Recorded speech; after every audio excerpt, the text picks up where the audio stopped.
আপনারা দেখছেন পলাশ নিউজ বাংলা। আমি আমিরুল আপনাদের সঙ্গে।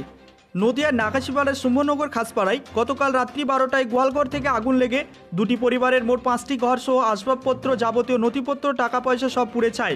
পরিবারের প্রধানের নাম গান্ধীরাজ বৈদ্য ও পরেশ বৈদ্য। ঘটনাস্থলে রাত্রিকালে নাকাশিপাড়া পুলিশ প্রশাসন ও দমকল বাহিনী এবং গ্রামবাসীর দীর্ঘ প্রচেষ্টার পর আগুন নিয়ন্ত্রণে আসে। সকালে স্থানীয় সূত্রে খবর পেয়ে বিলকুমারী দিদিভাই সোশ্যাল ওয়েলফেয়ার অর্গানাইজেশনের সেক্রেটারি জেফ আইরিন ঘটনাস্থলে উপস্থিত হয়। সঙ্গে অনিমা সরকার, আষ্টুপা ঘরামি ও পঞ্চায়েত সদস্যর মেম্বার প্রতিনিধি জগদীশ বারুই। সকলে ওই পরিবারকে সহানুভূতি জানায়। দিদিভাই জেফ আইরিন নিজ হাতে দুটি পরিবারকে কিছু অর্থ, শীতবস্ত্র, কম্বল ও খাদ্য সামগ্রী দিয়ে সাহায্যের হাত বাড়িয়ে দিলেন। স্থানীয় গ্রামবাসীদের মুখ থেকে জানা যায়, দিদিভাই জেফ আইরিন ছাড়া ওই স্থানে কোনো প্রতিনিধি উপস্থিত হননি বলে শুম্ভনগর খাসপাড়া শোকাহত। দিদিভাই জেফ আইরিন পরিবারে পুড়ে যাওয়া নথিপত্র নিজ হাতে তুলে নিয়ে বলেন, পুনরায় যাতে সরকার থেকে তাদের পুড়ে যাওয়া নথিপত্র ফিরে পায় তাহার ব্যবস্থাও করবেন বলে জানা যায়।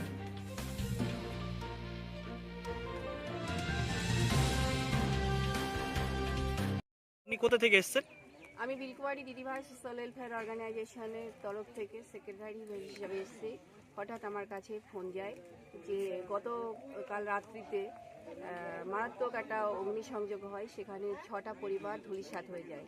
গোটা পরিবারের অর্থনৈতিক পরিকাঠামো যেমন ভেঙে পড়েছে, তার সঙ্গে আমি হাতে করে নিয়ে আসি ওদের অ্যাডমিট মার্কশিট, এক কথায় স্টুডেন্ট লাইফে যা কিছু লাগে পুরো ব্যাপারটা, এবং রেশন কার্ড, ভোটার কার্ড, আধার কার্ড টোটাল পুড়ে যায় ডকুমেন্টস। তো আমি এসে সঙ্গে সঙ্গে ওগুলো পড়ে থাকে, সহানুভূতি হাতে আমি নিজে হাতে তুলে নিয়েছি। তারপর আশেপাশে ঘুরে দেখলাম যে চারিপাশে কাপড় চুপুর, এরা বিড়ে বাঁধা এবং ব্লাউজ যে কোম্পানির সঙ্গে যুক্ত, টোটাল আর্থিকভাবে এতটাই পুড়ে গেছে যে কোনোভাবেই নেওয়ার যোগ্য নেই। তার সঙ্গে সঙ্গে শুনছি কিছু টাকা, কিছু না বেশ পরিমাণে টাকা, 80-90 হাজার টাকা, তার সঙ্গে সোনার চেন এবং আরও আসবাবপত্র সহ এত ক্ষতি হয়েছে। আমি যদি সহানুভূতি, আমি জানি না, আমি খুব সামান্য একটা জায়গা থেকে এসেছি, তো আমার মানবিকতার দিক থেকে ওনাদের পাশে এসে দাঁড়িয়েছি। কোনোভাবেই আমি সাহায্যর হাত আমি প্রশাসনের কাছ থেকে এবং আরও যারা উচ্চ পর্যায়ে আছেন তাদের কাছে অনুরোধ করছি, পরিবারটাকে দেখা হোক। এই শীতের রাতে বিশেষ করে মায়েদের, মারা যারা থাকবে, মা এবং কিছু বোন আছে দেখলাম একদম ইয়াং, তাদের প্রোটেকশন যাতে হয় এবং এই রাত্রিতে অন্ধকারে যাতে কোনোভাবে কেউ হামলা বা কোনোভাবে কিছু করতে না পারে, এদের এই অসহায় অবস্থাটাকে কেউ যেন কাজে না লাগাতে পারে। তাই প্রশাসনের কাছে অনুরোধ, তাদের প্রতি সহানুভূতি হোক। আমার তরফ থেকেও তাদের সহানুভূতি আছি। আমার ক্লাব পার্কুলা মিলন সংঘ ক্লাব আমাকে সহানুভূতির হাত বাড়িয়ে দিয়েছে এবং সঙ্গে সঙ্গে ওরাই ফোন করেছে। এটা দেখে আমার খুব প্রাউড হচ্ছে যে আজ আমরা সচেতন হতে পেরেছি। আপনি দিদিভাই সোশ্যাল ওয়েলফেয়ার থেকে এসেছেন, এখানে কি কি এদেরকে তুলে দেবেন? আমি এই মুহূর্তে একদম ফার্স্ট মর্নিংয়ে শুনেছি যতটুকু ছিল, আমি 10টা কম্বল, তারপর তার সঙ্গে মুড়ি, বিস্কিট, তারপরে তোমার শাড়ি আর চাল, চিনি, কিছু ছোলা টোলা, এটা যা শুকনো খাবার যেটা লাগে প্রাথমিক অবস্থাতে আমি নিয়ে এসেছি। তারপর আমি কিছু অর্থনৈতিক তত কিছু আমার কাছে নেই, তো যা আছে আমি দিয়ে যাচ্ছি। ওরা প্রাথমিকভাবে করুক, বাঁচার অনুপ্রেরণাটা পাক, আবার যেন ফিরে পাক। আমি সবসময় ওদের সঙ্গে আছি এবং আমি দেখছি পুরো ব্যাপারটা। ধন্যবাদ। আমার নাম রাহুল বৈদ্য, বাবার নাম গান্ধীরাজ বৈদ্য। আমার বাড়ি শম্ভুনগর খাসপাড়া।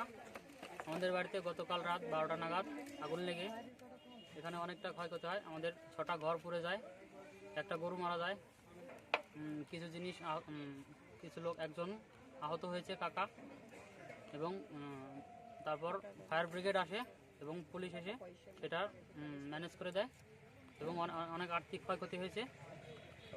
কাগজপত্র, অনেক ডকুমেন্টস পড়ে গেছে, আমরা কিছু বের করতে পারিনি ঘর থেকে। সোনাদানার অনেক গয়না ছিল, এগুলোই বের করতে পারিনি। আমি জগদীশ বারুই, আমার স্ত্রী পঞ্চায়েত সমিতির সদস্যা, এরা সম্পূর্ণ গ্রাম খাসপাড়া। এখানে গান্ধীরাজ বৈদ্য, পরেশ বৈদ্য, এরা দুই ভাই, এদের 6খানা ঘর পুড়েছে। আমি যখন ঘটনাটা জানতে পারি যে 12টা নাগাদ আগুন লেগেছে, তারপরে আমি ফায়ার ব্রিগেডে ফোন করি, আমার পঞ্চায়েত সমিতির সভাপতিকেও বলার পর থানার গাড়ি আসে এবং ফায়ার ব্রিগেড আসে, তারপরে এসে আগুন আয়ত্তে নিয়ে আসে এবং এদের প্রচুর ক্ষয়ক্ষতি হয়েছে। চাষি মহল, এবার এদের ফসল যা ছিল, টাকা পয়সা ছিল নগদ, অন্যান্য আসবাবপত্র কিছুই নেই, এদের নিঃস্ব হয়ে গেছে। যাতে এরা সরকারি কিছু সাহায্য পায় এবং অন্যান্য সংস্থান থেকেও এরা কিছু অনুদান পায়, তার জন্য আমি সবার কাছে আবেদন জানাই। কুমারী জিপির অন্তর্গত শম্ভনগর গ্রামে গতকাল রাতে 12টার সময় আগুন লাগে। সে সময় আমরা খবর পাই এবং থানার প্রশাসনকে আমরা জানাই। সঙ্গে সঙ্গে থানার আরটি গাড়ি, থানার মেজবাবু আসেন, সঙ্গে সঙ্গে দমকল এসে আপনার আগুনটা নিয়ন্ত্রণ চেষ্টা করে রক্ষা করে।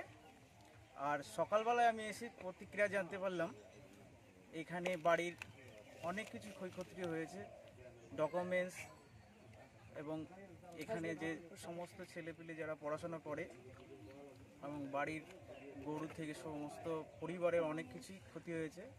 এটা জানে অনেক সংস্থা আমাদের কাছে হাত বাড়িয়েছে এবং থানার প্রশাসন বড়বাবু বলেছে এটাকে দেখতে, আমরা তার জন্য এসেছি। এবং বিলকুমারী দিদিভাই সোশ্যাল ওয়েলফেয়ারের তরফ থেকে আমরা আর্থিক সাহায্যের হাত এখানে পাবো মনে হচ্ছে। তিনি এসছেন, দাঁড়িয়ে আছেন আমার কাছে, যিনি খুবই একজন জনপ্রিয় লোক, সবসময় মানুষের কাছে থাকেন, সবসময় পাশে থাকেন, সব কাজেই তিনি অগ্রাধিকার লাভ করছেন। আমি দেখছি প্রতি জায়গায় তেনার সুব্যবস্থা করেছেন এবং এখানেও এসছেন। এখানেও এসেও পরিবারকে দেখে অনেক দুঃখের সঙ্গে অনেক কিছুই বলছেন। যেমন দিদিভাই সোশ্যাল ওয়েলফেয়ারের তরফ থেকে কিছু বস্ত্র, কিছু খাবার, শুকনো খাবার এবং কিছু আর্থিক সাহায্য তিনি করে যাবেন, এটাই আমরা